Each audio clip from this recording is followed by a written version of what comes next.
آقایون 3 چیز حال ما رو خراب میکنه، حواستون جمع باشه. 3 تاست: بخل، کینه، حسادت. علت خصوص کینه کسی تو دل کسی باشه داشت مستجاب نمیشه، خدام توفیق دعا کردن نمیشه. من آقایون واسه پاکون زیاد سینه خیز رفتم، زیاد سجدو کردم تا سگ نشوی کوچه و بازار نگردی، هرگز نشوی گرگ بیابان حقیقت. داره حقیقت 10 تاست، من پس گردنم.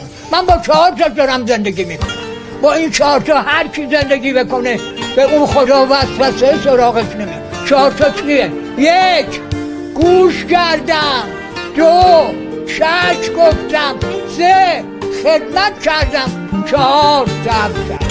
هر 4 تاش به من جواب داره، هر 4 تا. به اون خدا با اون 4 تا زندگی بکنی هیچ موقع وسوسه سراغتون. حالا 6 تا چیه؟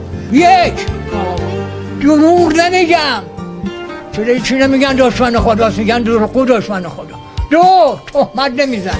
3 غیبت نمیکنم، کسی غیبت کسی رو کنه حال خوبه خودش داده، حال بده اون رو گرفته.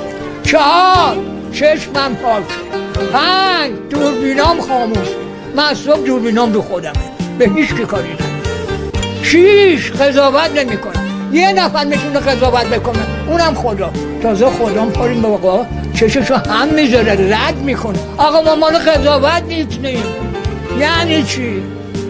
نشینیم غیبت اینو اونو، درست نیست، والا درست نیست.